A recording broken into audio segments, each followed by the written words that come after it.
field. The next event will be AES Integrated Workshop, which aims to enhance young professional members' technical skill and knowledge in petroleum reservoir modeling and simulation. We also have conducted case study competition for geoscience and engineering students, where they deliver an integrated evaluation and development in carbon capture, utilization, storage deployment in Indonesia. Next, please. And for our main event, we will have grand plenary session, technical panel discussion sessions, Women in Energy talk, and HR talk. Next, please. For the first day of the main event, in the grand plenary panel session, we will bring together the government authority, oil and gas operators, and academia to discuss the strategy to reshape Indonesia's energy portfolio in preparation to achieve the Energy Mix 2025 target. The theme of the grand plenary panel session is Reshaping Indonesia's Energy Future. Also, we will have two technical panel discussions with theme New Technology, Innovative Well Optimization Program in the Oil and Gas Industry, and Innovations in the Industry to Achieve Energy Mix Goal and Net Zero Targets. Next, please. For the second day of the main event, we will have Women in Energy talk, which will be delivered by outstanding women speakers with expertise in their field. They will share their technical experiences and contributions in the industry, as well as leadership and women empowerment remarks. Also, we will conduct HR talk, where the session will be delivered by recruiting team from operator and service company to discuss the technical capability and skill sets required for future energy task force. And it will be closed with awarding night. I'm very excited to invite you to take part in our first annual Energy Symposium. We truly believe by delivering high quality technical discussions and webinars with great and high level panelists, we will bring great impact, contribution, and advance further development in Indonesia's energy future. Finally, thank you all for joining in. Let's enjoy and learn from the speaker's presentation and discussion. Without further ado, over to you, Esther. Thank you, Mbak Deva, for the explanations about the annual Energy Symposium. Today, I'm Ester Anggreni Simanjuntak as co-moderator, partnering with Mbak Debby Halinda as moderator for today. Will be lead the Q&A session. And I will give a brief introduction for Mbak Debby. Mbak Debby Halinda, as our moderator for today, is a bachelor degree graduated from in ITB with more than 15 years. Her first work in international services company, Halliburton Energy Services, and her current position now in Pertamina Persero as senior specialist to production research. And I and Mbak Debby will guide you until the end of technical discussion today. In the next slide, is our today's speaker,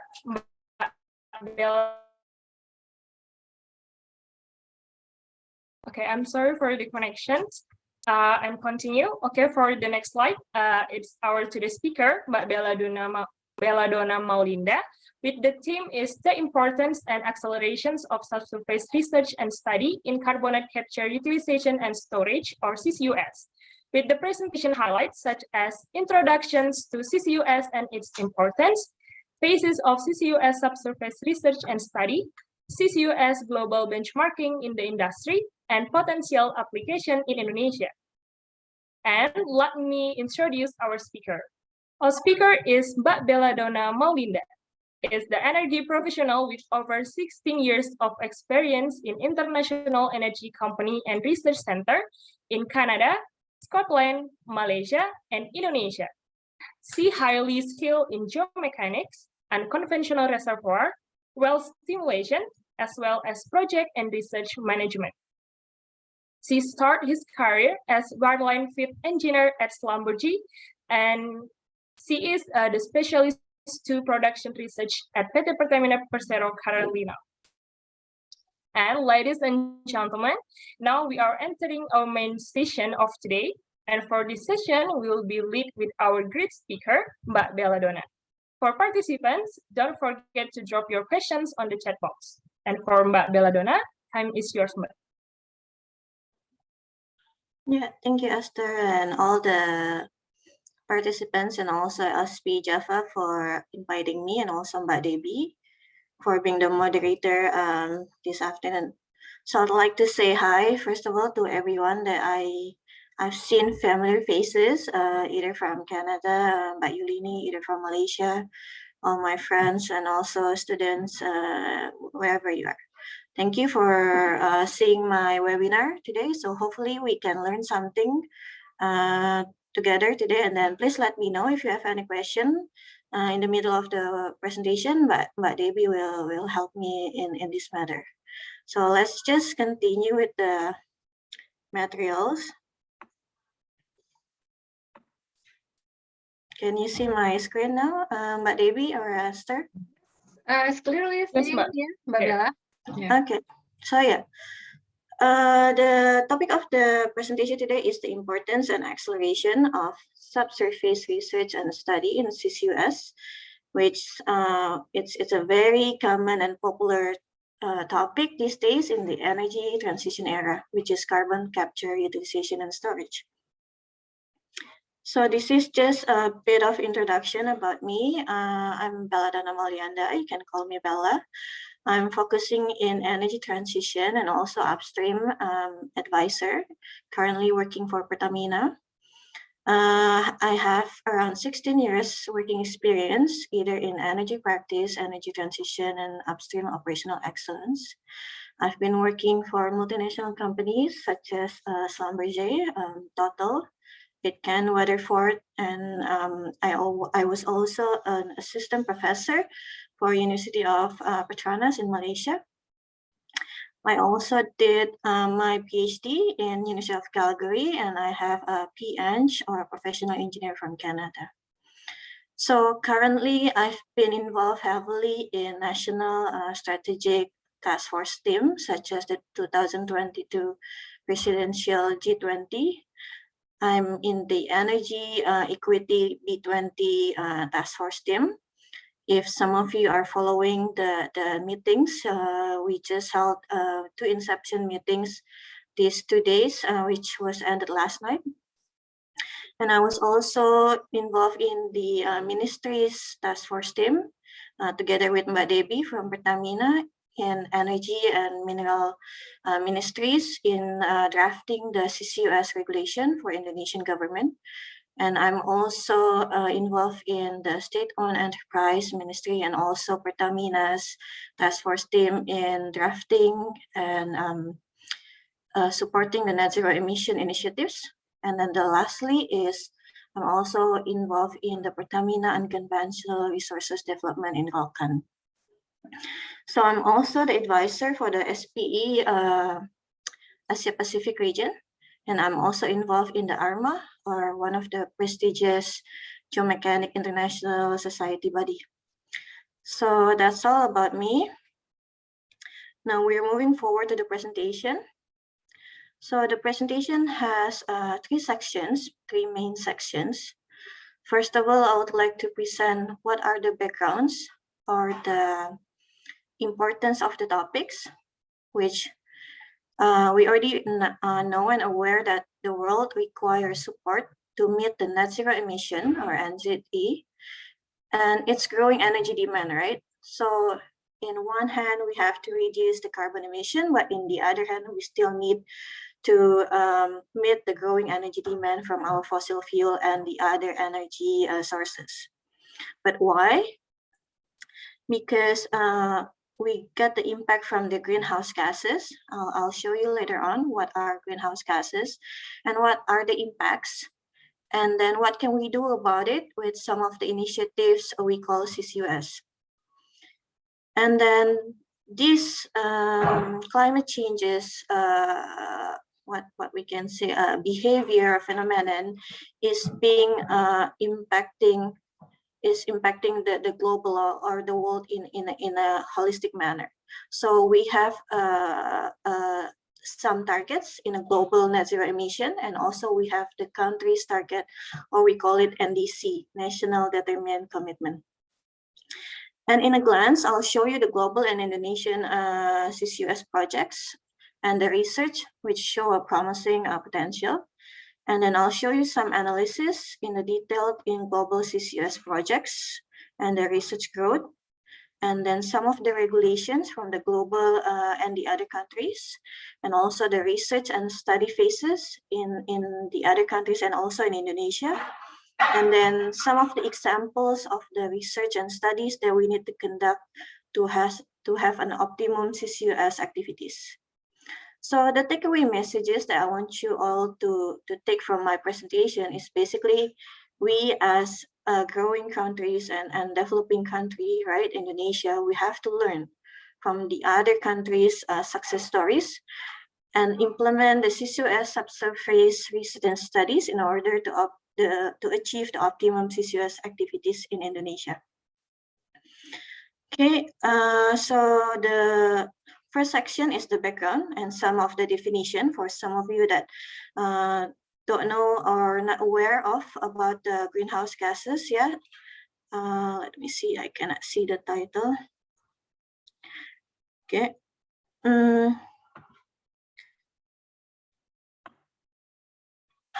Okay, so some definitions such as greenhouse gases. For some of you that don't know what is GHG, is the chemical compounds in Earth's atmospheres that act as a GHG, which can be summarized in a few major gases. Some of you probably just know COX, right, or CO2. But other than that, actually we have other type of gases that are also considered as a GHG, or some of these gases that we have to reduce or take off from the atmosphere to make our climate changes is not as drastic as the current condition. So the other gases is like methane, right, or N2O, nitrous oxide, and there's an HFCs also, and then there's a PFCs, perfluorocarbons, and then there's an SF6 or sulfur hexafluoride, and then there's also NF3 or nitrogen trifluoride, and others. So these are some of the gases other than the one that we already know, CO2 and CO, or we call it COX. Okay. And then what are the bad effects of this greenhouse gas, right? We call it greenhouse gas effect. So basically you can see from this cartoon, right, that when sunlight strikes Earth's surface, some of it radiates back towards space as an infrared radiation, or we call it heat, right? Or some of the heat is being absorbed by the GHG or the greenhouse gases, right? Which eventually this absorption of the heat will warm the Earth, right? So that's in a summary, right? So basically we have an additional increase in temperature due to these gases absorb the sun or the heat from the sun, right? So some of the fun fact that we need to know, basically, without a naturally occurring greenhouse gases, the Earth will be so cold or even too cold to live in the Earth, right? So basically greenhouse gas give us some good effect for us to live in the Earth, but now it's too warm, right? So the global demand or the global target is to reduce by 1.5 degrees Celsius, right? So that's the global demand. Okay. Okay, moving on from the greenhouse gas and the effect, there are some definitions that probably you already heard some of it, right? It depends on the countries. For example, Singapore, they how to say, they define or they have target is carbon neutral, right? For Indonesia, we have target is a net zero emission. So there are different targets depending on the countries. So what is carbon neutral? So carbon neutral is basically we're just focusing on the carbon, right? So whatever the carbon gases that we're emitting, we have to reduce it at the same level. So that's why we call it carbon neutral, the one that we're reducing. and the one that we're emitting should be the same. So that's carbon neutral. So what is climate positive? Climate positive is some activities that goes beyond, right? So after you're reaching that neutral or net zero level, you're even doing something beyond that, right? To make the climate even more positive. So it's a similar term with the carbon negative, basically, because you're the one that you're reducing, it's more the one that you're reducing, it's more than the one you're emitting. So that's why it's negative. So how about climate neutral? So climate neutral is basically you're reducing all the greenhouse gases to the zero level. Then you even do other activities that eliminate the other negative environmental impacts, right? And then what is net zero emission? Net zero emission is basically same like carbon neutral, but carbon neutral is focusing only in the carbon gases, but net zero emission you're focusing on all greenhouse gases, right? So you have to have a zero balance or an equal balance for your greenhouse gases. The one that you're emitting and the one that you're reducing should be the same, so you're gonna have a net zero or an equal. Okay. Is there any question until now? If not, that we can continue. So far, I didn't see any question yet, Mbak Bella, but I will Okay. it so we can have it as a like a live discussion. So for all the participants, anyone who wants to ask any questions, just feel free to post the questions, and for sure I will ask it directly to our speaker. Thank you. Thank you, Debby. So I'll just moving on, right? We have some slides, and then the next slide is on the carbon cycle, right? So I'll just show you the life cycle of the carbon. Basically, we need to define the carbon cycle, right? And then understood the cycle to optimize the carbon emission reduction. Like what can we do about it, right? To reduce it and to reduce the emission. So basically, we need to know what are the sources of the carbon emission, right? So some of the common sources are such as fossil fuel, right? And then the other fuel is biomass. So the good thing about biomass is it's producing carbon, but it's also absorbing carbon, right? Through the photosynthesis and so on. So we're using these sources as a fuel in our industry, right? And after that, we can either capture it, then after that we store it in the underground, or we call it subsurface, right? Then after that, the other technology that we can use is direct capture from the atmosphere, right? And after that, we also store it. So some of the terms here, I put it here. So for some of you that don't know, CCUS is we use bioenergy, and then we combine the carbon capture and storage from the emission from the bioenergy. And then the other thing is DACCS, or direct air carbon capture and storage. Okay, then after that, this plot just showing you the percentage of the share of commercial pilot and demonstration process for CCS, DACCS and BECCS. As you can see, the majority is still CCS, right? So we're still focusing in some of the activities in the carbon capture and storage. Okay, so these are some of the other cartoons on the source of CO2, fossil fuel, industrial, biomass, atmosphere, and oceans. And then we capture it either through the pre-combustion or before we combust it, or after post-combustion or after combustion, and then oxy-combustion and direct air capture. And then after we capture it, we can transport it in different types of transportation, such as pipelines, ships, trucks, and rail. Then we can do many things about it, about the greenhouse gases or the carbon, right? Either we can store it or we can utilize it, and then we can do another utilization to make it a value-added products. Okay. Okay, still in the CCUS definition, right? I just want to go to very basic, so some of you can get it later on in the advanced slides. So what is carbon capture, utilization, and storage definition? So basically, it's a few stages that we need to understand, right?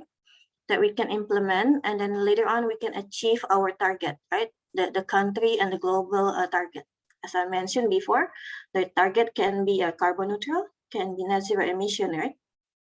So this is one of the initiative or one of activity that we can do to achieve those targets.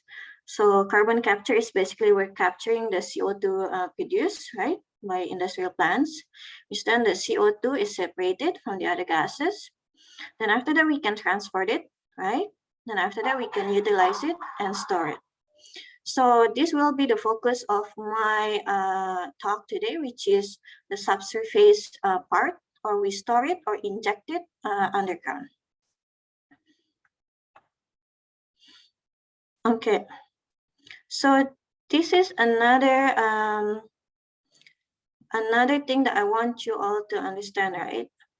So only certain CCUS activities require subsurface or underground research and study prior to the injection, because there are many things that we have to maintain, such as the safety, right? We don't want to leak the CO2 to the aquifer. We don't want to make earthquake and so on. So that's why we have to do research and study. So we'll be focusing on the CCUS, which is utilization of the carbon for the EOR, or enhanced oil recovery, or enhanced gas recovery. And then the second one is CCS, or the CO2 storage. So we'll be focusing heavily in these two, right? Okay, I'll show you in this cartoon, right? Basically, if we want to do geological storage, there are a few options, okay? The first one is number one is this one, right? So bear with me. The red one is the produced oil or gas. The dotted blue lines is injected CO2. And then this gray is thingy, and with the blue dots are the stored CO2, right? So those are the legends. Now we're going to the 6 activities. The first one here is depleted oil and gas reservoirs. So basically we have an injector well, then we're going to inject the CO2 to our depleted oil and gas reservoir. How about the second one? Second one is we use the CO2 in enhanced oil recovery, which is this one, right? So we have an injector well, and then we have a produce well for our oil to be produced, right? So we're injecting the CO2, and then we're doing enhanced oil recovery activity, then we're going to produce it in another production well.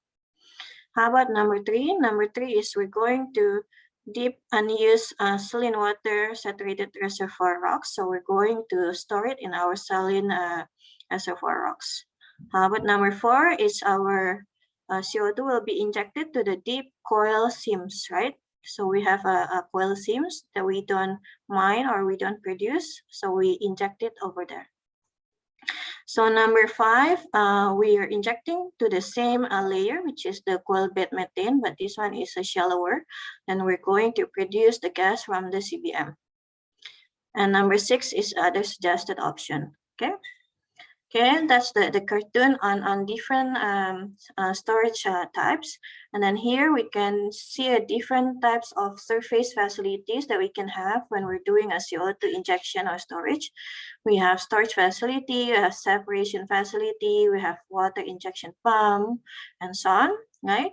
Then we have the CO2 injection pump, we have CO2 injection well, we have impermeable cap rock that we are going to use as a seal or a cap rock, right? That going to protect the CO2 leakage. And then after that, we're going to inject this one into an EOR activities. This is the example in this plot, right? Then we're going to produce the oil in the production well in the other well. So basically, this is what this slide is telling us. Okay, so we finished with the definition. If there's no question, we can go to the context settings. So basically, what is context setting? Is basically to show you why this topic is important.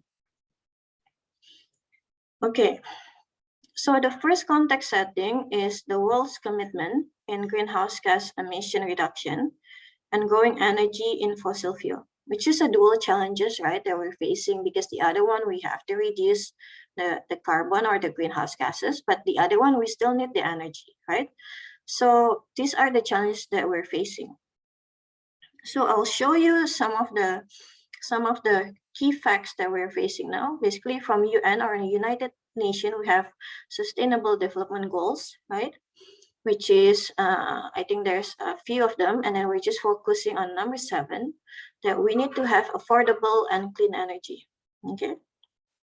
So this is from the SDG of the UN. So how about our countries or a national determined contribution, right? Basically, Indonesia has a national determined contribution of the reduction of the greenhouse gases, or we call it net zero emission, in 2030 and 2050, right? So these are some of the NDC target in 2030. Okay, so all of these are basically being pushed by some of the activities in the global, right? As we know, we have a COP21 in 2015 in Paris to reduce the greenhouse gas emission. Then recently, a couple months ago, we have COP26, right, in November. That basically Indonesia is saying that we even progressively, we want to achieve the net zero emission faster, right? So that's what was being stated by our President Jokowi. Okay, so those are the global demand and also the country demand, the country's demand. But then, in the other hand, we still have a fact that we have to face, that our mainly primary energy source is still oil and gas, and also coal, right? Because we're producing so many coal still. So those are some of the context that I want you to understand, that Indonesia has stated that we're going to be more aggressive and in net zero emission in 2050 even. Before, our statement is 2060, now it's 2050. And then the country's aggressive statement pushes some of the state-owned enterprise, right, such as Pertamina, P.Eng, and so on, and private sectors to push or to make more initiative in net zero emission. But then 50% of our energy sources are still oil and gas and coal, right? And then oil and gas are still the energy sources leaders. So these are some of the facts and challenges that we're facing. Okay, so those are the global and the country's context setting. And then what can we do about it, right? Basically, then we're learning from the global trend or the global settings.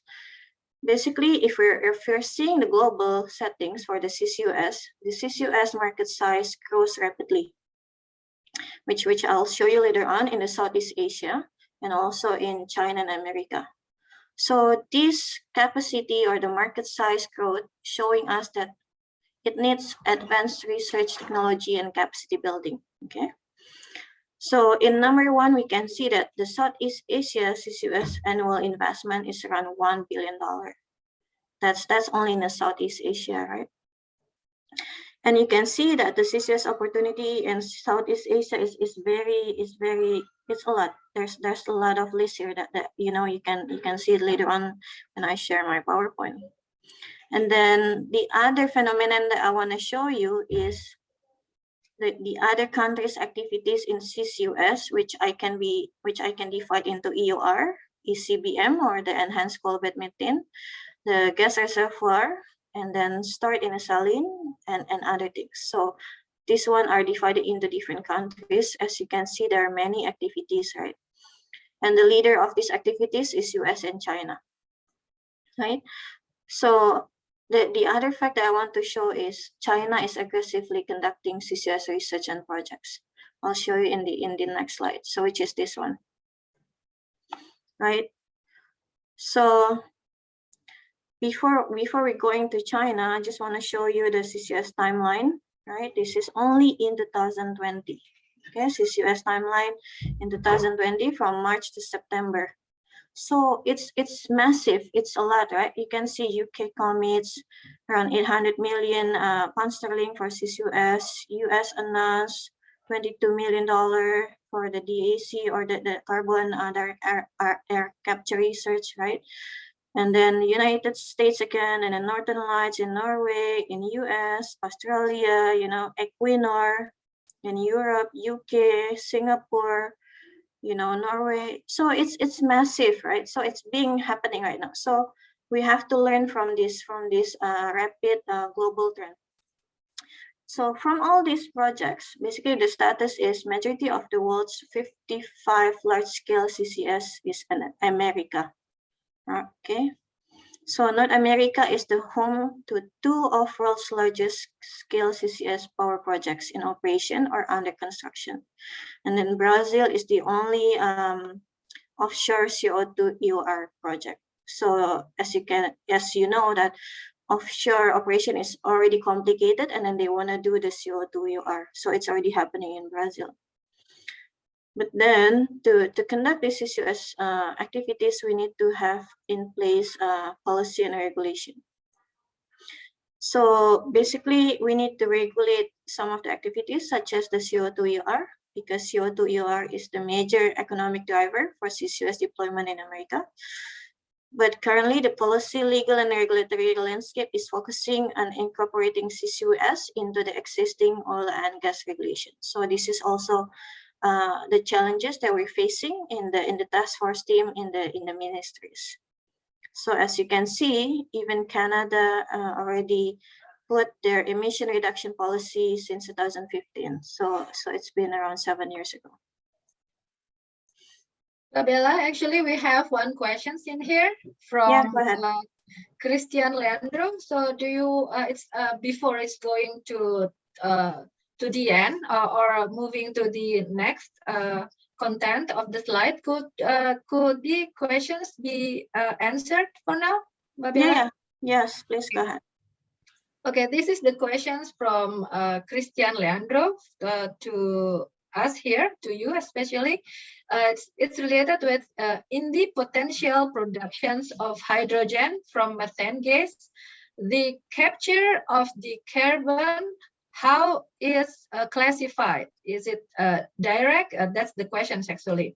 I'm confirming actually because just to ensure that the hydrogen is referred to what? So Christian said is referring to the hydrogen from methane.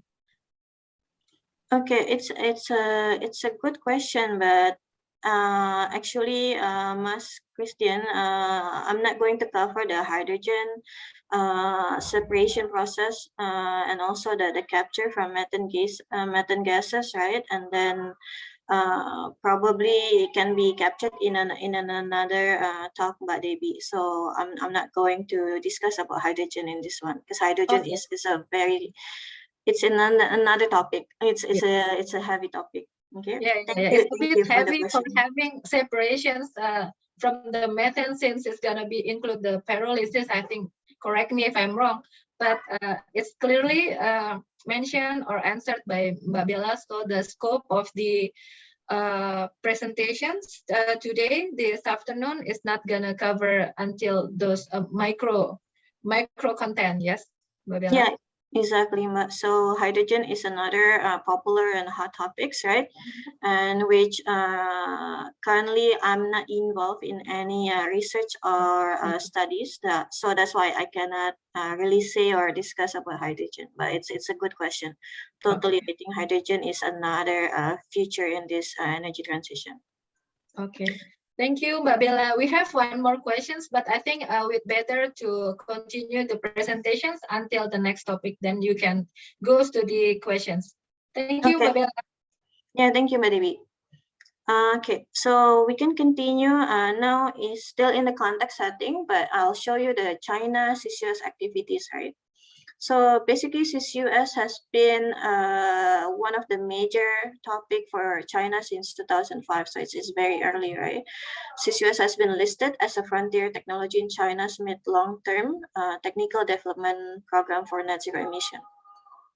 So basically, the current status of CCUS in China is between 2006 to 2015. There's a MOS. This is a term for the ministry in China. They funded around 8 research, and then there's another fund from the national body, also funded another basic or fundamental CCUS research. So as you can see that they're not going right away into the applied research, right?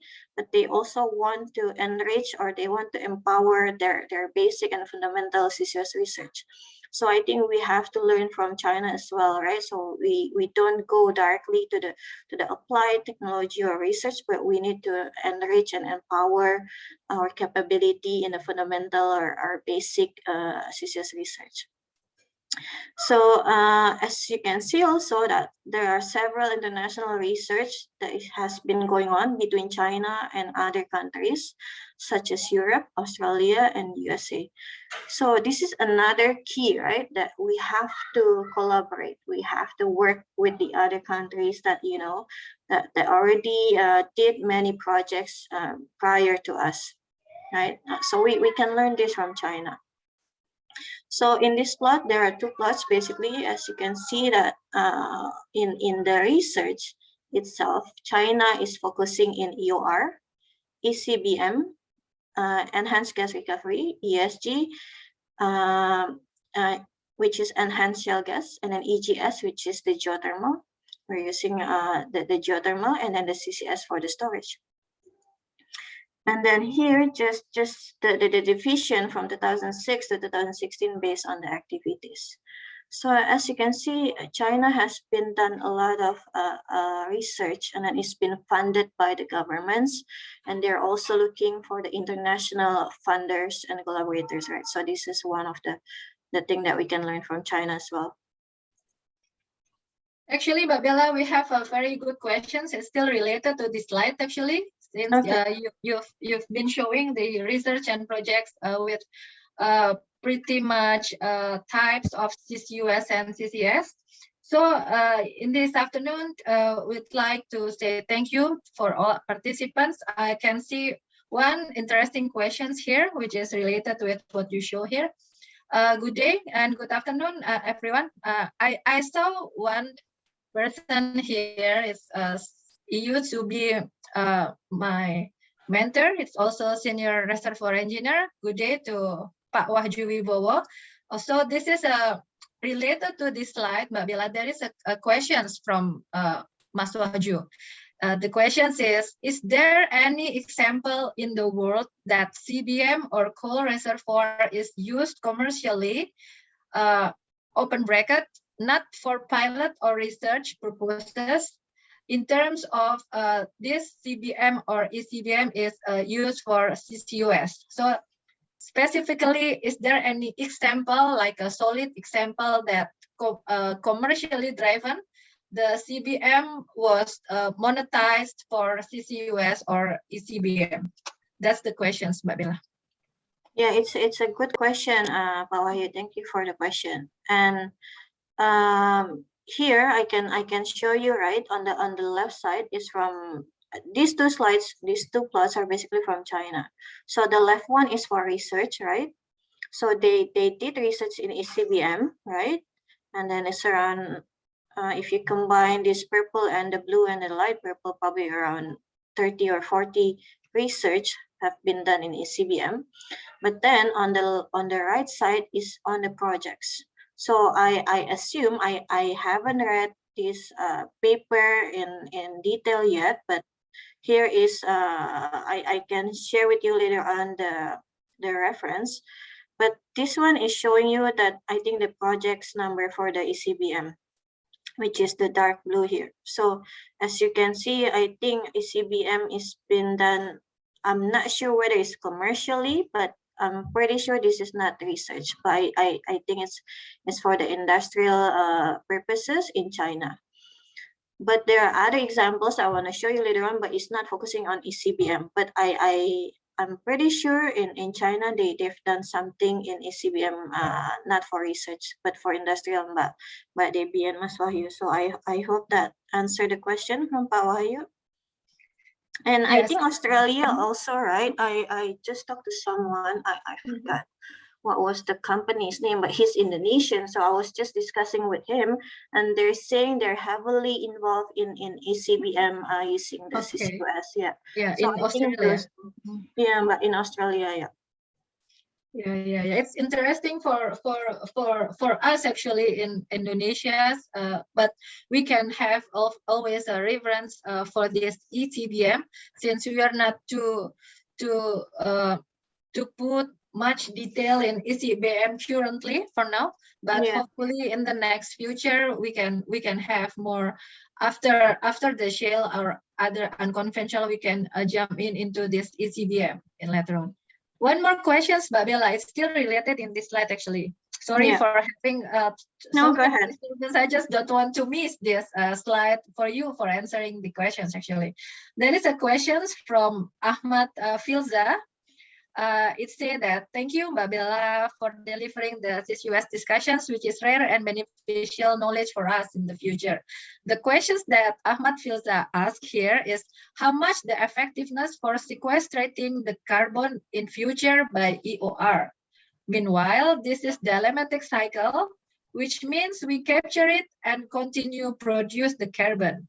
Is this a good solution or probably enough to keep it beneath depleted or barren reservoir? Okay, thank you, Mas Ahmad Filza. I cannot really say about EOR. I'm not an expert in EOR, but I can say about EGR. Okay, because I did a research together with some of my students here that I know they're also attending this webinar. Thank you, Arvin, Amina, and Aziz. So basically, for example, with Amina, right, we're trying to enhance the production from shale, right? So it doesn't matter the formations, right? But then we already know that CO2 is reacting at some particular condition, right? With different types of rocks, either carbonate, either shale, or either sandstone.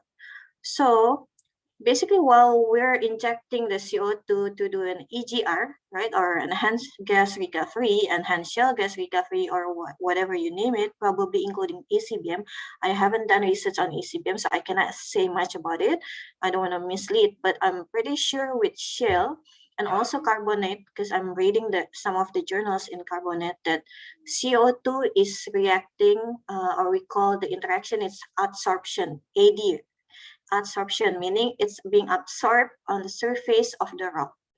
So basically, when we're injecting CO2, either directly or we're using it for the hydraulic fracturing fluid system, right? We can use it as an energized fluid or a pure CO2 hydraulic fracturing fluid, right?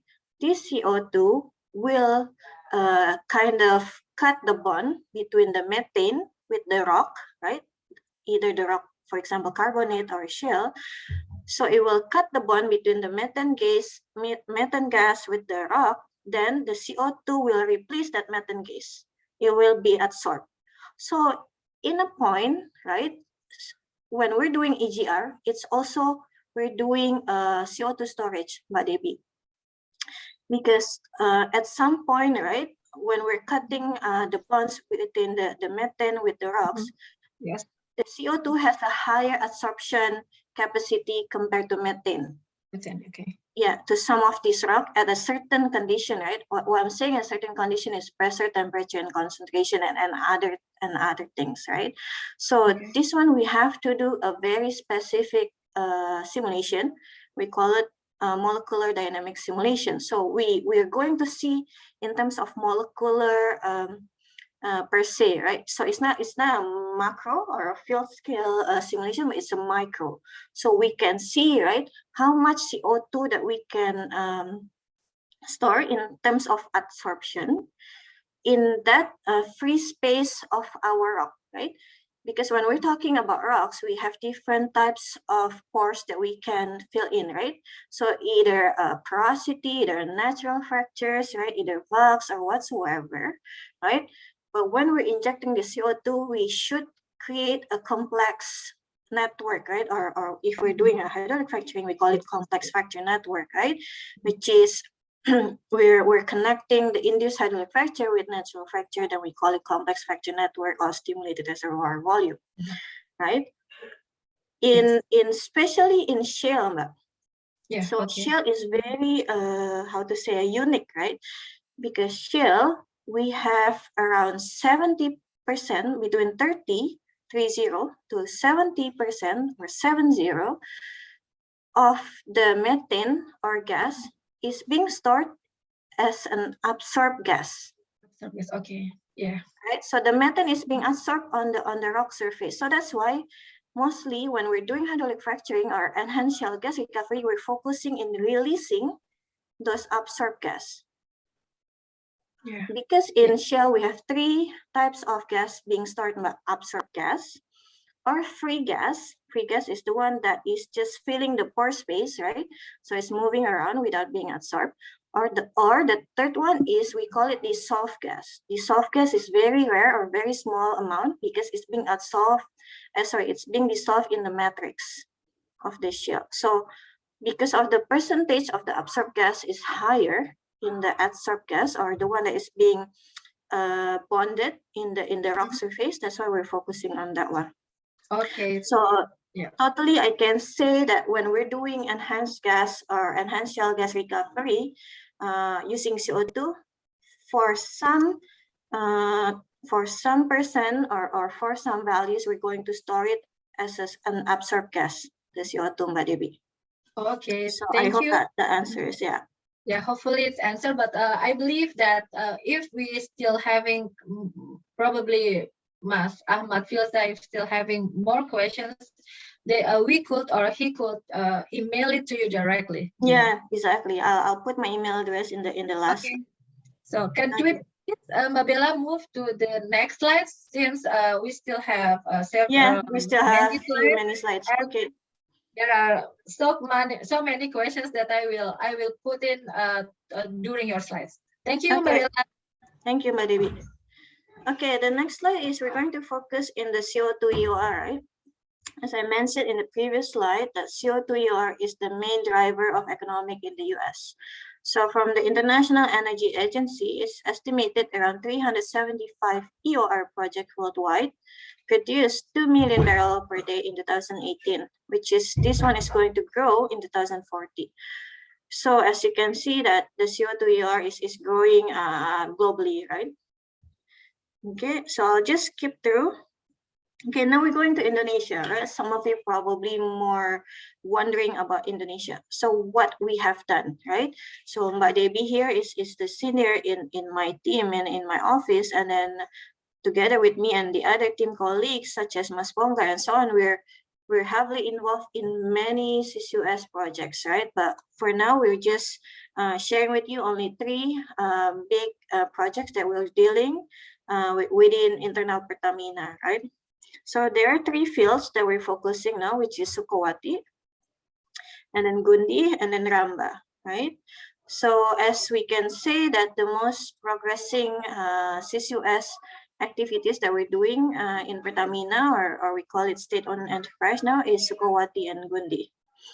So Sukowati and Gundi have different aims, right? So Sukowati is aiming to do CO2 EOR, and then Gundi is going to do a CO2 EGR and also storage. So these three activities are being collaborated with Japan. So it's a G2G, right? With using a joint crediting mechanism. So there are different mechanisms of collaboration, and we're using the joint crediting mechanism. Okay, so now we're focusing on the Java Island, right? Which is, we have two fields in Sukowati and Gundi, right? As you can read here, which is basically in Gundi and Sukowati, if we total them together, we can have potentially 18 million tons CO2 reduction, okay, from the CCUS activities. And then the utilization of CO2 has potential to benefit carbon reduction and potential enhanced hydrocarbon production. And then the stored CO2 will be monetized in carbon market after fulfill the NDC contribution, which is, we have NDC around, the national target is 29% in 2030. So after that, we're going to use it for carbon market, or if there is a regulation already in place for carbon trading, probably we can use it for carbon trading, but not currently. Okay, next slide is on. Okay, so this one is on Gundi. As I mentioned, CCUS in Gundi aims to enhance the gas recovery and possibilities of CO2 storage, as I explained it previously, with the target is implementation in 2026. So this is the Central Java Processing Plan, or CPP in Gundi. So that's the thing with CCUS, right? You have to have two things. You have to have the source of the CO2, which is now we call it Central Gas Processing Plant, the source. We need to have the sink. So where do we want to use it, or where do we want to store it? So we're going to have the source from the Central Gas Processing Plant, and then we're going to find the selected field and wells in Gundi to store it, and then to do the EGR. Okay, so the injection scenario is up to 300,000 tons CO2 per year, continuously for 10 years. Okay, so this is the simplified timeline. Basically, we already did, and we're still doing a very continuous and comprehensive studies, right? Such as feasibility study, reservoir simulation, geomechanics, lab tests, all those comprehensive studies. Then later on, we're going to do the FEED, or front-end engineering design. Then we're going to do final investment decision. We're going to do the EPC, engineering, procurement, and construction, and then operation or implementation in around 2026. Okay, next one is Sukowati. Sukowati is pretty much we're focusing in enhanced oil recovery, right? Which is going to be implemented between 2026 and 2030. So the source is the Jambaran Tiong Biru gas processing facility plant in Bojonegoro, right? Injection scenario is 70 to 100 million SCF per day CO2, and then we're using pipelines. Basically, the objective is to increase oil production through CO2 UR, which we are trying to get around 50.6 million standard barrel. And then we're conducting studies right now with our collaborator from Japan and also a surface company on the pre-injection of CO2 into reservoirs, including geomechanics, geochemistry, and reservoir simulation. And then we're going to conduct a CO2 injection pilot project in the end, which we're going to select appropriate wells, or we're going to drill a new well. So we'll see about the economics later on.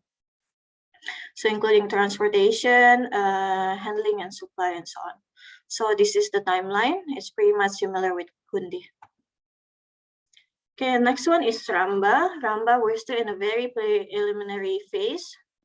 Basically, it's aiming to enhance oil recovery also, which the timeline is similar to Sukowati. So Ramba is in Sumatra, basically, right? So we have the source from the Riau area, from the gas processing plant, right? Then after that, the sink is in the Ramba field. So we have a target increase oil production up to 16.4. And then we're going to do, we already did some UR laboratory result. Then we're going to do some injection scenarios such as water alternative gas injection. Okay, so that's about the Indonesian CCUS studies that we're doing right now, currently heavily in Pertamina. And then what we can learn from global, right? What we can learn from the other countries. So we're going to do a global benchmarking right now. Okay, now I'm going to show you some of the things or some of the projects that are already done by other countries and other companies, right? Such as Total, Saudi Aramco, Shell, BP, Petronas, ExxonMobil, Schlumberger, and Baker Hughes. So what are basically the common theme from these companies, right? Basically, they did a very comprehensive research. Okay, as I can put it in a bold manner here, for example, Total, they put heavily in geomechanics and geochemical. Saudi Aramco in the fourth industrial revolution technology. Shell in geochemistry, geomechanics, and thermal. BP, they're focusing on hydrogen and low carbon electricity with offshore storage. Petronas in the storage. And then after that, ExxonMobil has a new business. They call it low carbon solution. And then ExxonMobil also announced a partnership with Fuel Cell to advance the new technology CCUS. And then Schlumberger focuses on site appraisal, geological structure, wells candidate, geomechanics, and fluid testing. And Baker Hughes, they're focusing in microseismic to monitor the CCUS injection, and then well integrity and caprock integrity, which is geomechanics. So these are some of the things or the research and activities that the other global energy companies have invested and conducted. Okay, next one is the success stories from Canada. So why Canada? Because I've been living in Canada for around 12 years, so I'm more familiar with Canada. So I'll just put one success stories from Weyburn Middle CO2 project in Canada. This is one of the success stories. The operators are Sinofus and Apache.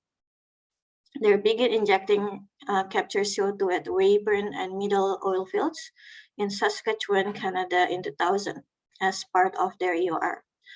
So this Weyburn oil field first discovered in 1954. Then they started the CO2 EOR in 2000 until 2004. That's the first phase. So they did a geological characterization. They did a prediction and monitoring of verification of CO2 movement. They did a calculation of the storage capacity of the CO2, distribution prediction, and so on. Okay, then after that, they have some findings, which is natural geological settings highly suitable for the CO2 long-term storage. The results achieved from most comprehensive peer-reviewed data set in the world. So they have published some of their findings as a peer-review data set. And then they did additional research. They said that they need additional research to be provided to have a more comprehensive conclusion. And then final phase is between 2005 to 2011, which is in the end, this CO2 EOR project providing us a best practice manual. So this is one of the things that we can use and learn, right? For the best practice and lesson learned from this Weyburn field Canada CO2 EOR. Okay. Another success stories that I want to share with you is from Shell, right? So Shell has a Quest project, right?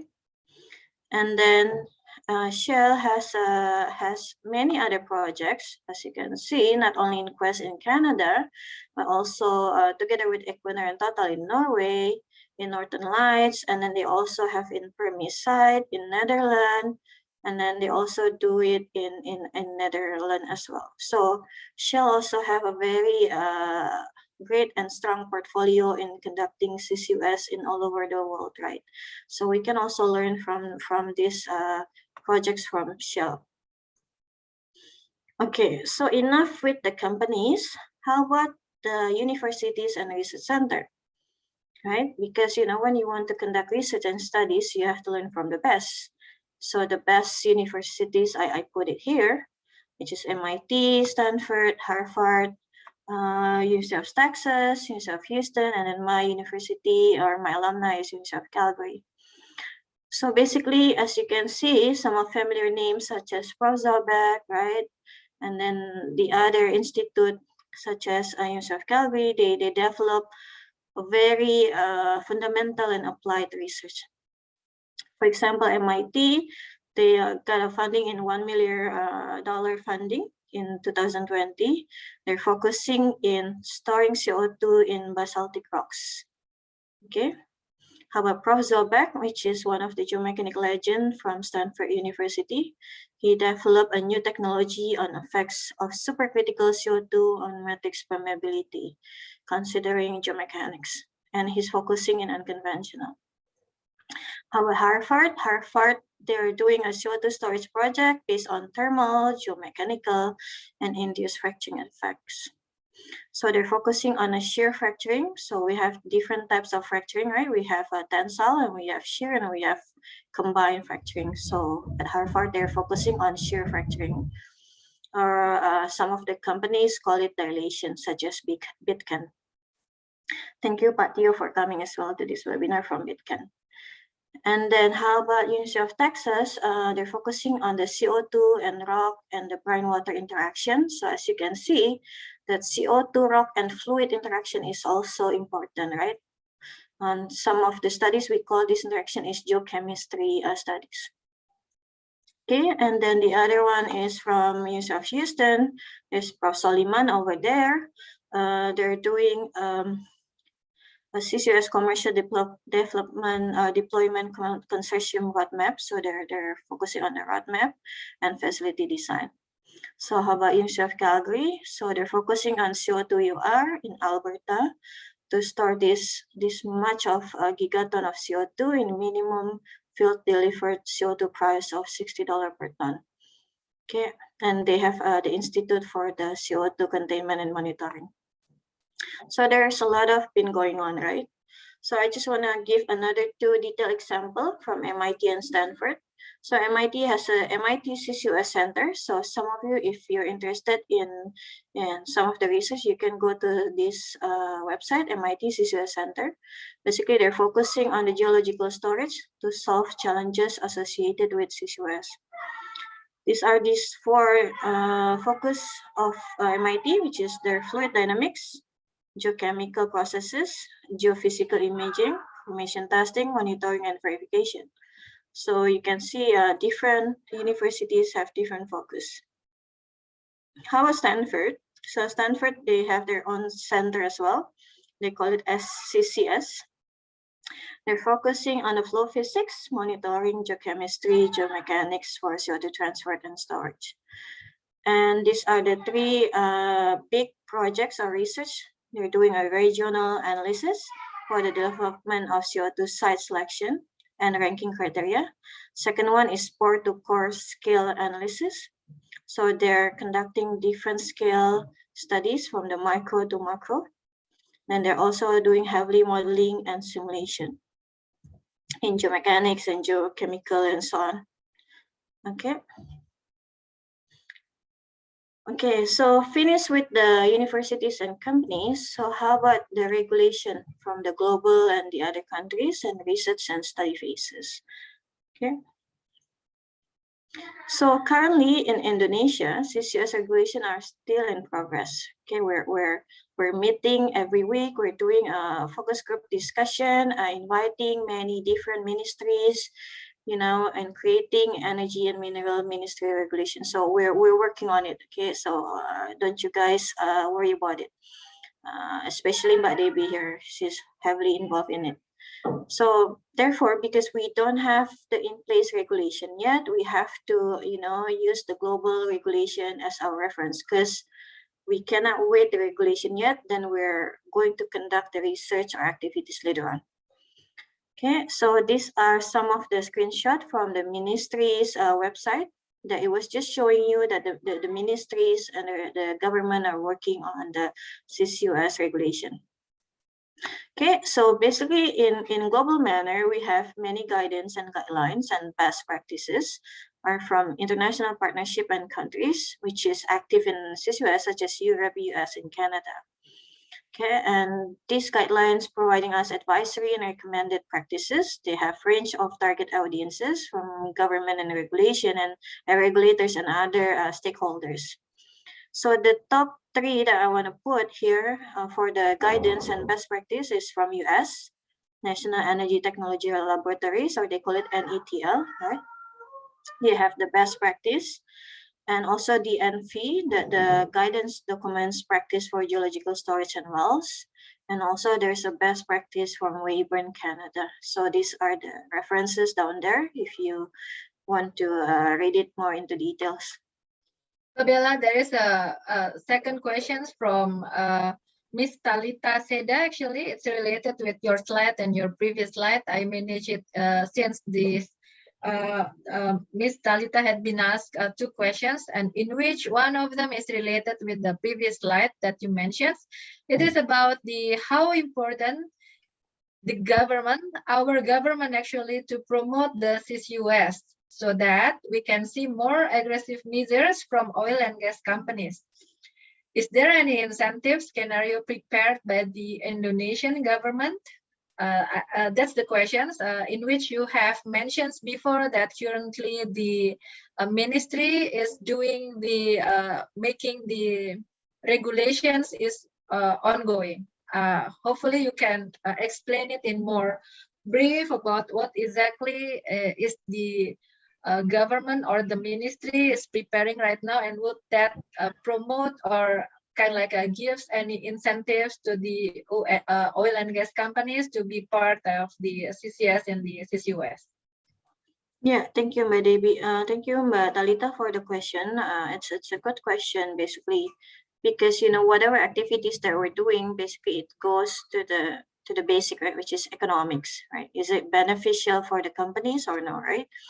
So it's a good question because if we're talking about CCUS or CO2 UR, CO2 EGR, basically it will produce some revenues, right? It will generate some revenues for the company. So there's more motivation to conduct CCUS in terms of EUR and EGR. But how about storage, right? So that's another concern that we're dealing right now in the task force team, right, by Debby, like how to encourage the companies to do storage, right?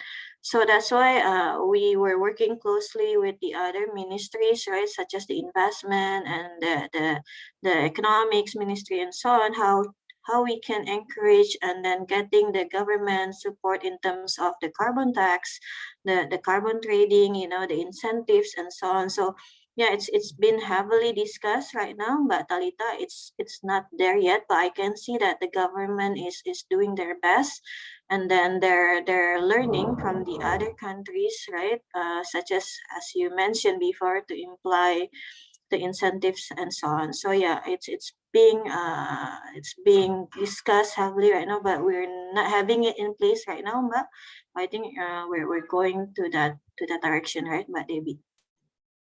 So yeah, I hope that answered the question. Yes, I believe that at least you have been mentioned that the government currently is working their best to give the regulations in place. So please, Mbak Bella, to move into the next slide, since we still have several topics, interesting topics to be present. Thank you. Yeah, thank you, Mbak Debby. So basically, right now we're going to the main or to the main content, right? Which is what are the CCUS subsurface research and study that we need, right? To be able to have a very optimum CCUS activities with a very good storage, there's no leakage and so on, right? So as you can see, I put a very nice flow chart here from NETL, the National Energy Technology Laboratory from US DOE, right, Department of Energy. And there are two phases. The first one is for the initial characterization on the left side. And then on the right side, we have the detailed characterization. So there are many things that we need to assess, right? But I just want to focus on the green ones. Just the green ones is the subsurface geology, right? So as you can see that before we're moving on, and then we can say, okay, we have the potential site, right? For the CO2 storage or injection, we have to do some of the studies for the subsurface, such as the first one is the reservoir, and then geological and geophysical, and then geochemical, geomechanical, and hydrogeological, right? And then after that, we can decide whether do the reservoir framework and the other characterization support viable site selection. And if it's yes, we can move on to the next one to do the modeling and in an advanced modeling to support our selection of the site, right?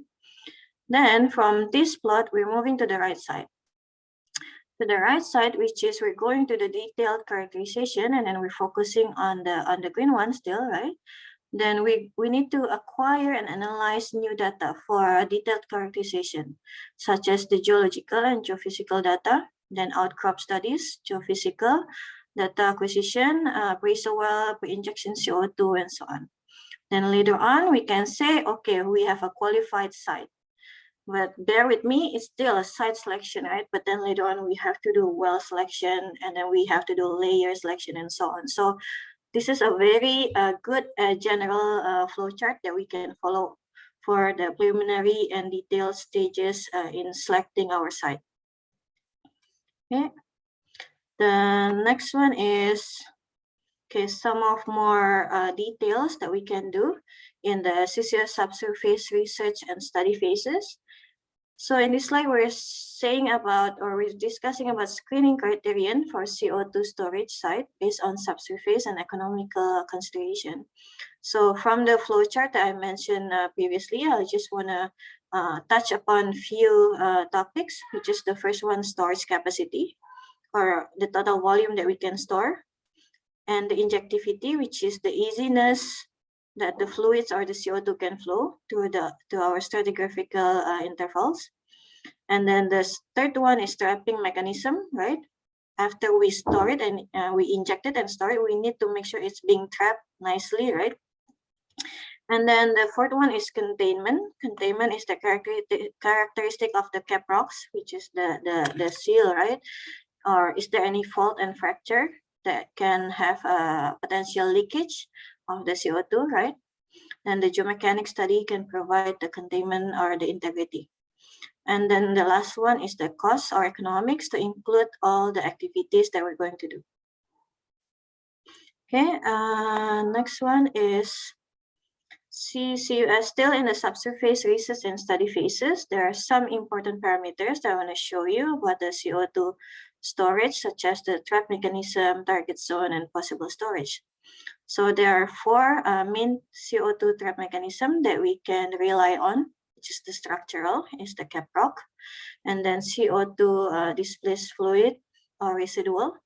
And third one is solubility, or the CO2 can dissolve in a brine or in our reservoir fluid. And then minerals, or the CO2 react with the minerals.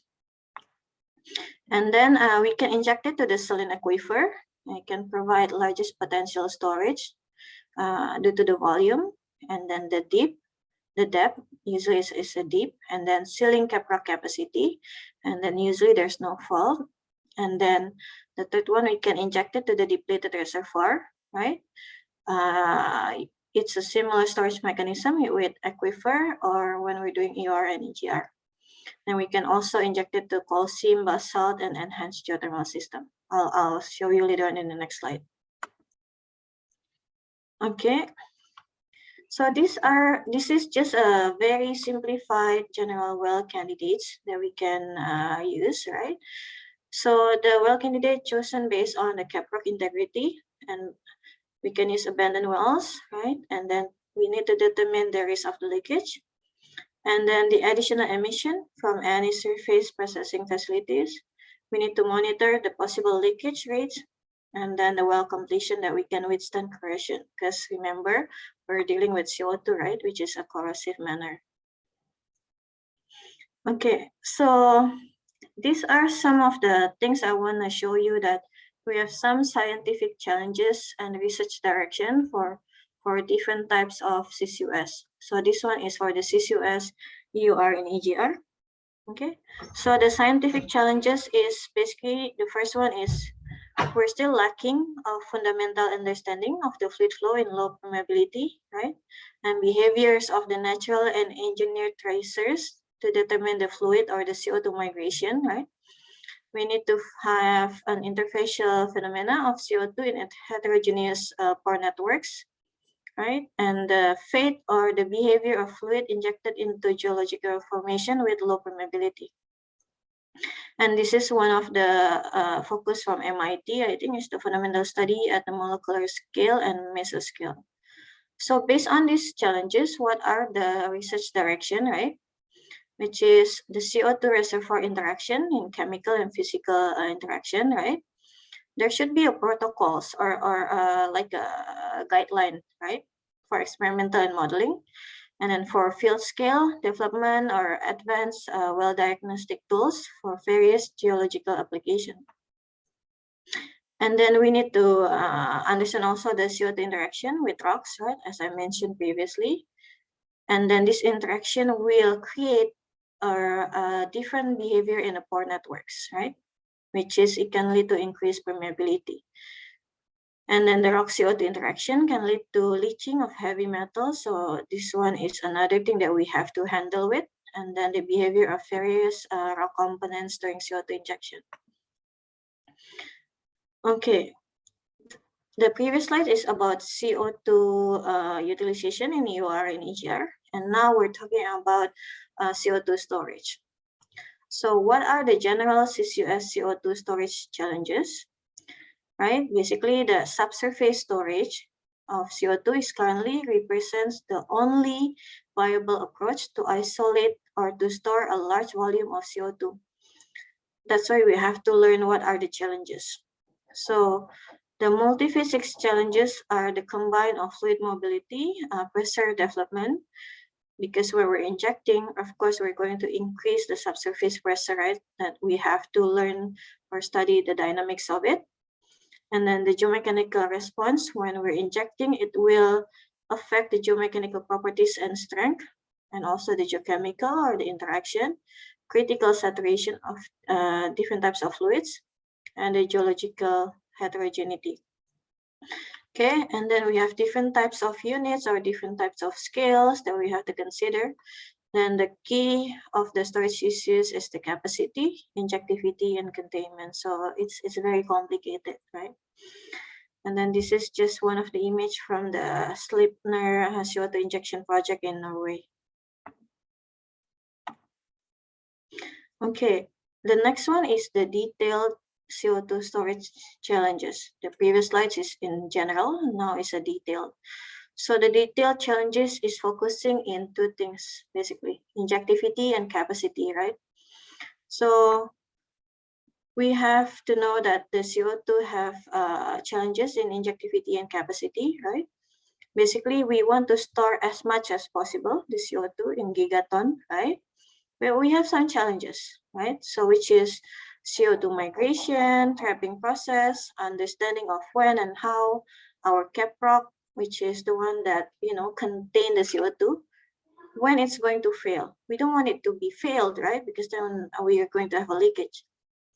And then physics and chemistry-based understanding of the CO2, impact of flow processes, dynamic geomechanical behavior, reservoir fracturing, and so on. So it's a very complex and very challenging topics. So these 4 classes of geological storage, I already mentioned it a few times, so we just skip that one. Okay, now we're going to show you a very detailed CCUS CO2 storage challenges. The very common challenges in doing CO2 storage is to calculate the dynamic storage capacity. It's a very common challenges that we're facing right now. So this is the equation that we can use from Jin et al. In 2015. It's the equation to calculate dynamic CO2 storage capacity assessment. So this is the efficiency of the storage. It's a function of the compressibility, pressure differences, and then after that the volume, area, permeability, viscosity, thickness, and then the volume, and also a function of time. That's why we call it a dynamic, right? But the thing with this equation is it doesn't consider the permeability and porosity as a function of time and also pressure. So that's why to improve this equation, I propose to use my developed equation for my PhD. Basically, we can derive the permeability and porosity as a function of pressure to be incorporated into above equation to determine the CO2 storage capacity dynamically. So it's using the continuity equation and also the diffusivity equation. Then I solve this equation using separation of variables, simplification of the pseudo pressure, and so on. So we have this 3D PDE nonlinear equation, right? This one only 2D. I just took it at 2D ones to make it easier. Then we can see that the porosity is a function of compressibility and pressure, and permeability is a function of porosity and pressure. So we can use this solution incorporated or coupling it to this equation, and we have a very nice solution for the dynamic CO2 storage capacity. Okay, the next one is the other CO2 storage challenges is the dynamic pressure. So basically, when we store the CO2, we have different types of system that we can have, right?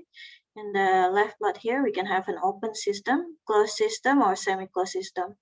So based on these three systems, we can have a different types of challenges. This one, you guys can read it later on when I share my materials.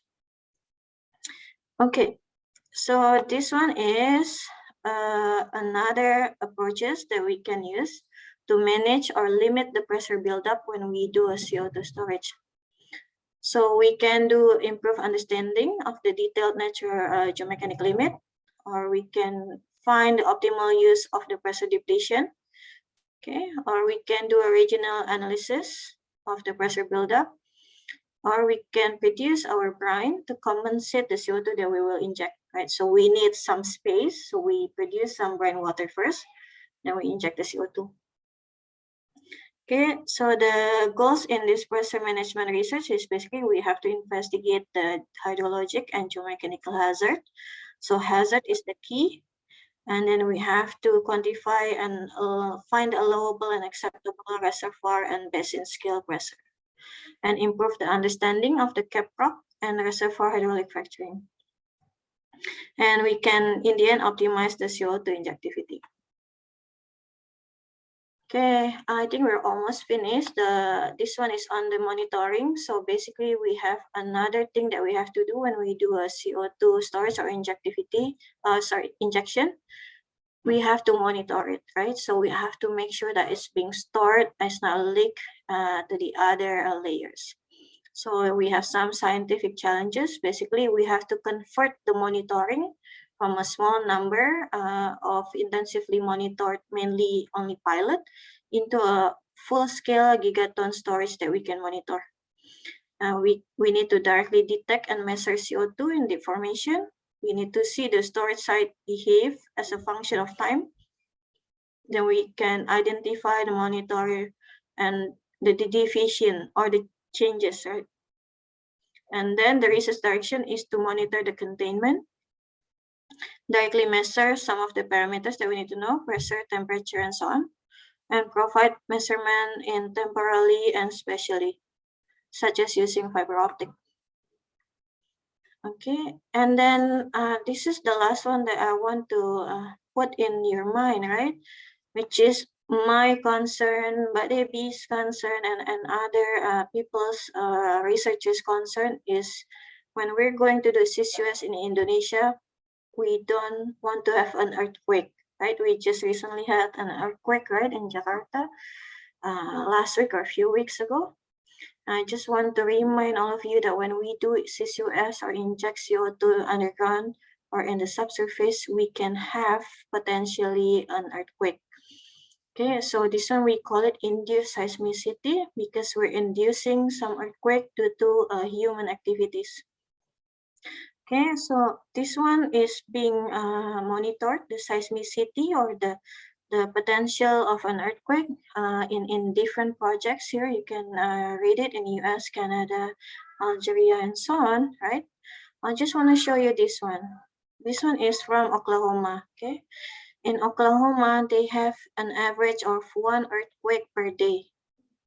Okay, and then the magnitude is quite significant, between 3 to 7. So it's being triggered by saltwater disposal. Basically, they want to inject water to increase the oil and gas production, right? So this is what's happening, and you can see in 2015 they have a very large number of earthquake of the magnitude of 3 and above. So it's concerning. Okay, so this is one of my personal concern. If we want to do a CCUS in Indonesia, we have to do it correctly. Okay, so what is lesson learned from Oklahoma? So basically, there is this project that was so popular in Oklahoma, right? It's called Arbuckle Field, right? So basically, in Arbuckle Field, they have one layer of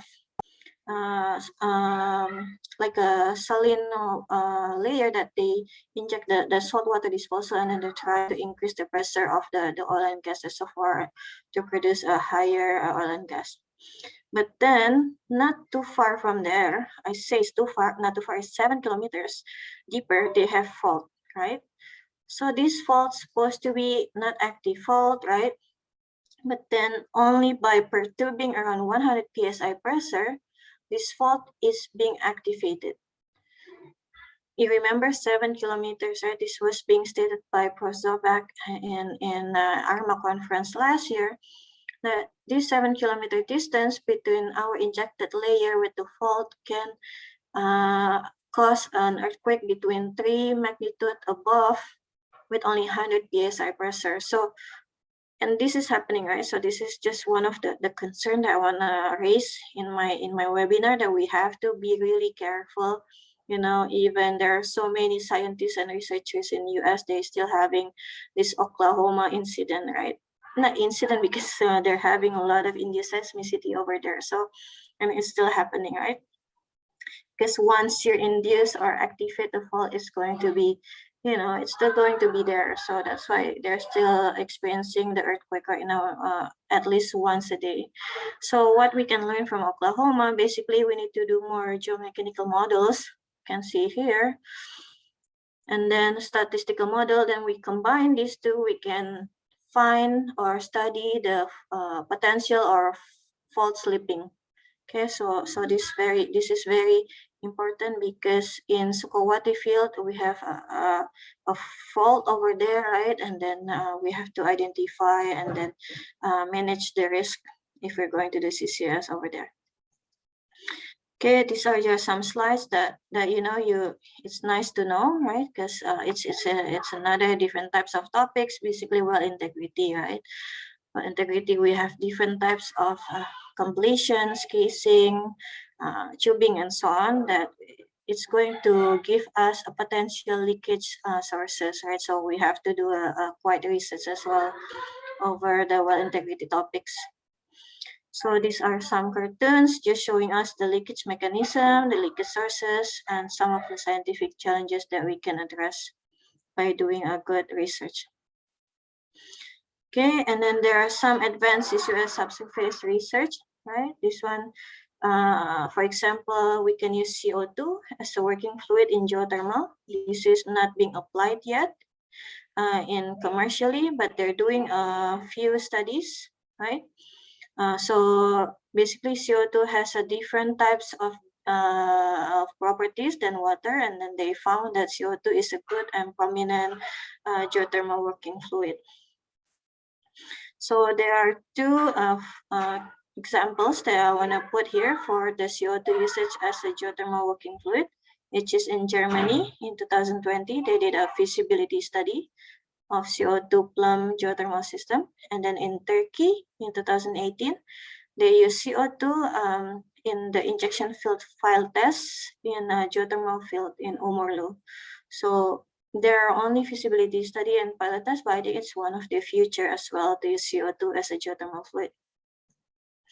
Okay, the next exciting things is combining the CO2 as a geothermal working fluid, and then combine it with multi-stage hydraulic fracturing horizontal wells in geothermal. So the multi-stage hydraulic fracturing in horizontal wells in geothermal is being done in Canada and US by Professor Zobak teams, which is Prof. McClure. So basically they're using two horizontal wells for injector and producer. Then they're doing multi-stage hydraulic fracturing to connect these two horizontal wells. And then they create a closed loop. So if we can combine this advanced technology, they already proven success in shale or unconventional, then after that, we can use the CO2 as a geothermal working fluid in this closed system. So it's an exciting topic. Okay, and then the next one here, just one of the paper that I published with one of my undergrad student, Cholichi. Basically, we study the molecular dynamic simulation for CO2 as a hydraulic fracturing fluid in shale. As you can see, here is the simulation screenshot from GROMAX. Is one of the free software from MIT. So we use it, and then we can see that there are different stages of the CO2 being stored, and then cut off the CH4, and CH4 is being released and produced. So it's very an exciting topic that we can do more research on this one. This one we call it the geochemistry molecular dynamic simulation. Okay, but the other one, last example is on the geomechanics.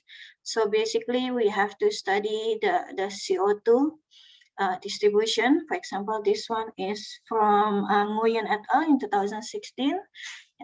They use abacus to study the CO2 distribution in faulted reservoir as a CO2 storage.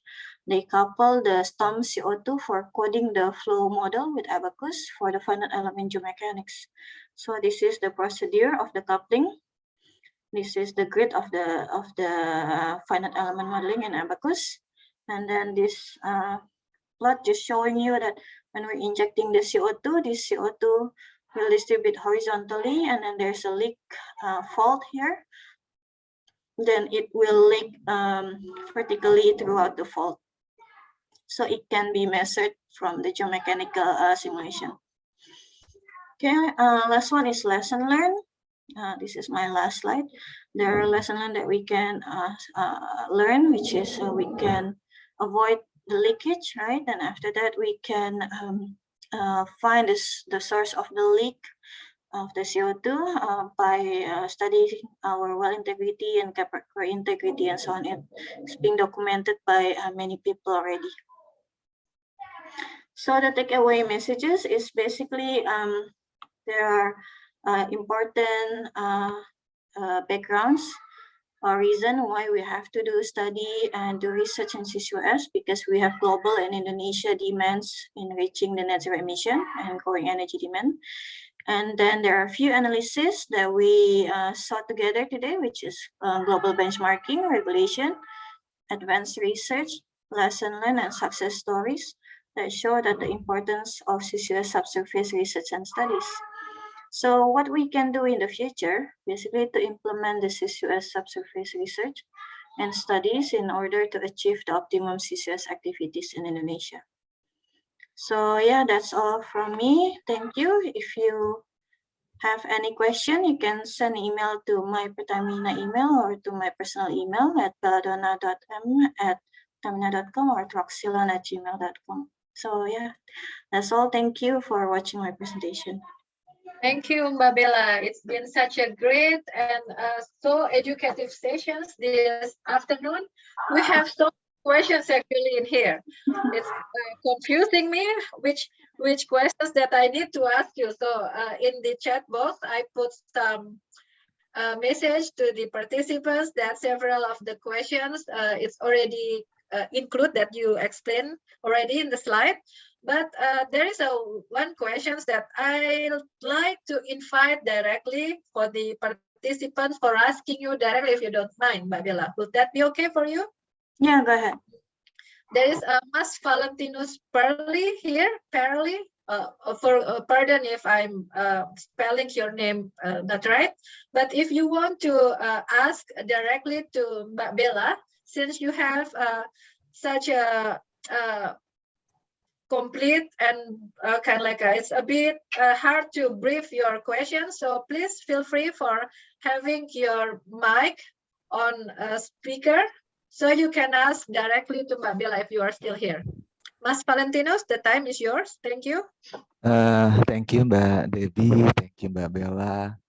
Sorry, I wasn't expected to have this honorable space to ask this directly to the panelists, but yeah, I will go ahead with my questions. I believe Mbak Bella already knows or get a grips on the question that I type in the chat box. So as we already know that this technology has been like choose as a preferred technology by the IPCC since going back to 2005, I believe. And then there's a target over there that's mentioned that at least we need like 2,400 million tons per year of this CCUS technology to work if we want to achieve the climate target that we stated back in 2005. But then,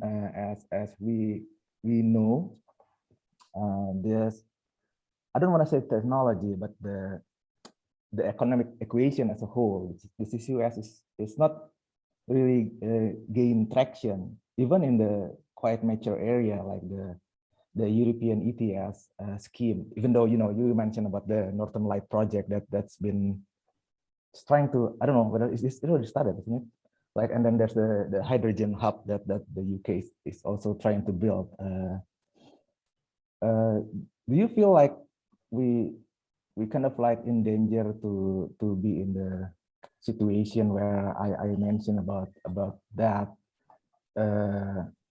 technology value of that, where the technology is not really catching faster enough for the investment to gain momentum, where the technology is there, but to have that maturing into kind of a technology that people or people in the business can gain like a profit to that is not mature enough, where the incentive or the investment is not picking up. What do you think, Bella? Yeah, thank you for the question, Mas. I think as a researcher, it's the common concern, right, for us, me and Debby as well, that the technology is not catching up with the implementation, where we have a very aggressive target, right, and goals that need to be achieved. It's a good concern, actually.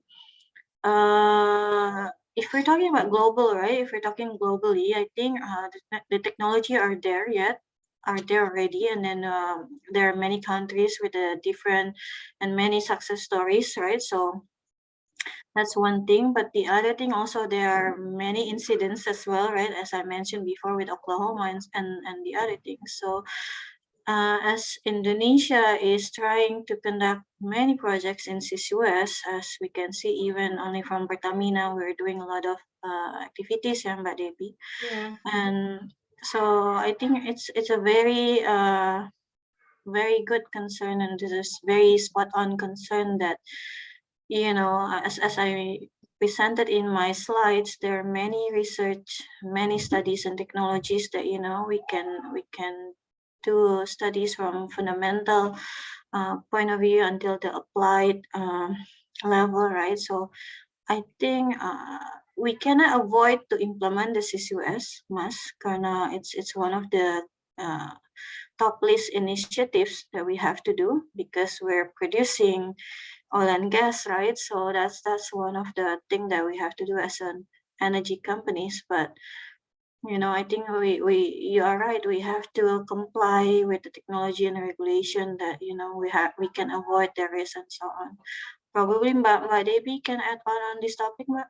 Yeah, actually, it's interesting questions. Actually, Mbak Bella, as you mentioned as well in your slides, that and also a few questions above are asking how is Indonesia facing this CCS and the CCUS, as you mentioned in your slide that Pertamina is doing several research related with this CCS and the CCUS, and I will give acknowledgement as well for BP, that as Mbak Bella knew as well, that BP is pioneering in doing the first EGR in Indonesia, that they will have it in it's in the Papua area, that hopefully someday this SPE Java could invite BP as well as one of the speaker, as we acknowledge them as hopefully the EGR project will have some result that we can study together for sure. So I will emphasizing as well as mentioned by Mbak Bella that we knew that it's a new term for us for the CCS and the CCUS, but we need as well to have as the objective and the goals as well is going to have, like Mbak Bella mentioned at the very first slide, that our target is the net zero emissions. we have to put those aim in our first mind, our mind as well, as an engineer, as a geologist, and as a reservoir engineer, or as a student. At least we can put in our mind that the technology is there. And Bella also mentions that we do have a G2G synergize as well with others, and hopefully by the next few years we can have the applications to be done as well in Indonesia, either by BP as the pioneer or by other company or Pertamina as mentioned by Mbak Bella previously. Probably as a pilot or research, but at least we already take a leap for the first step. You want to add more, Mbak Bella? I believe that you are the one of the most prominent geomechanics expertise in here, in which you have so many ideas on how Indonesia should put the strategic to achieve this objective. Actually, thank you. Yeah, I think that's all. It's a very good summary from Mbak Debby, Mbak.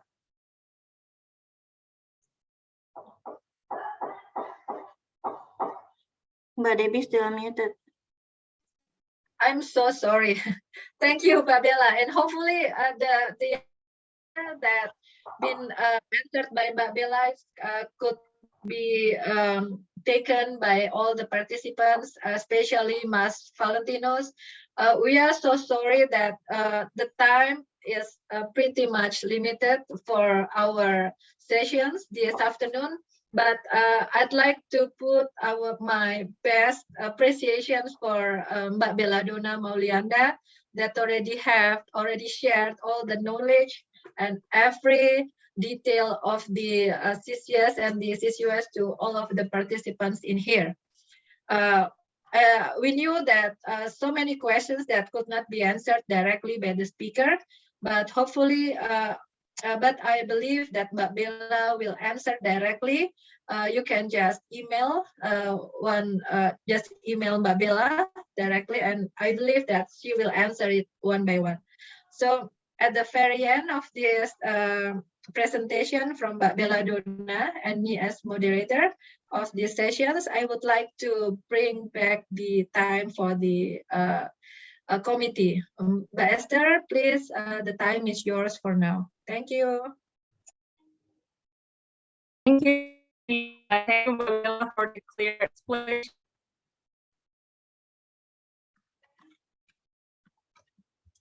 About CCUS, and also thank you for Mbak Debby for leadership. And for the next session, it will be the certificate handover to our speaker, and the certificate will be given by Mbak P.Eng.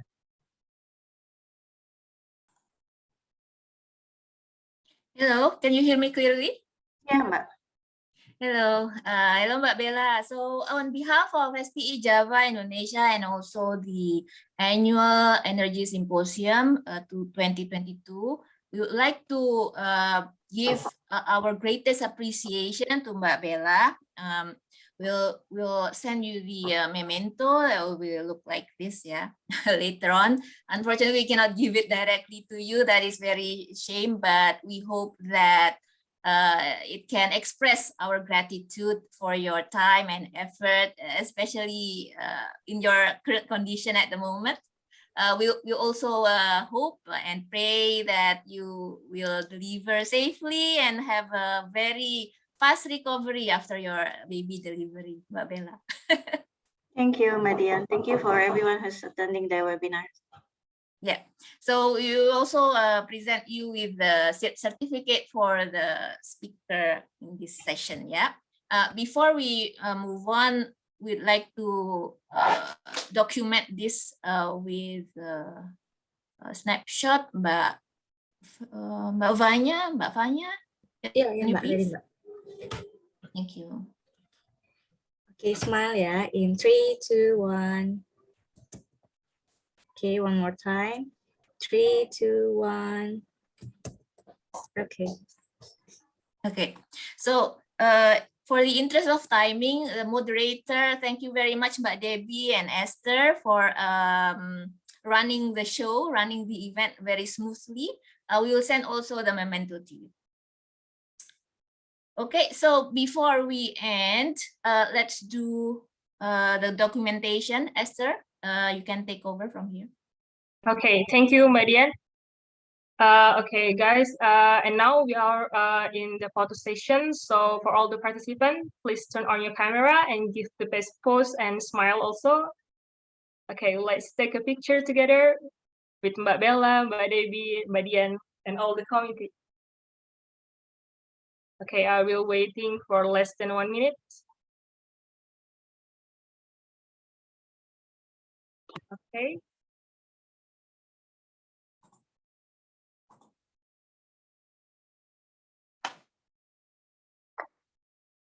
Okay, I will take a picture.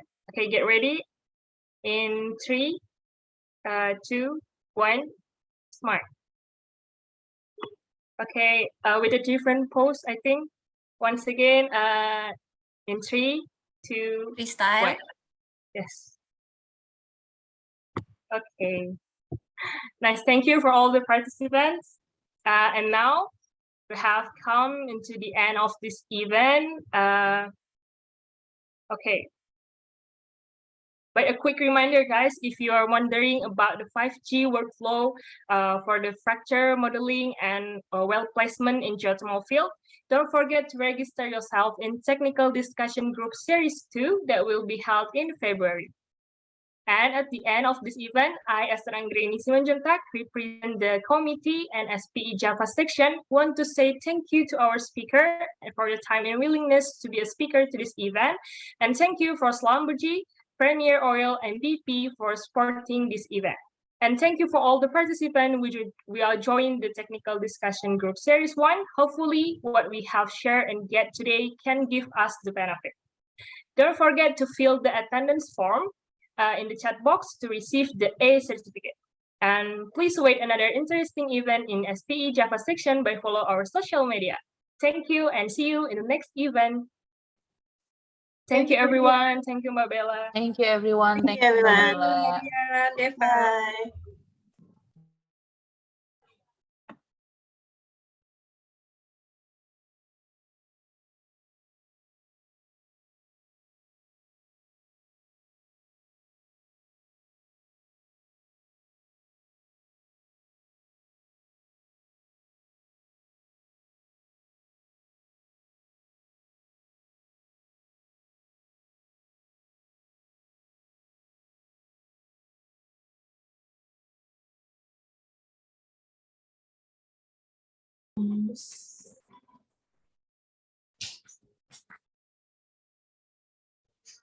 Mbak Dian, I will end this meeting ya.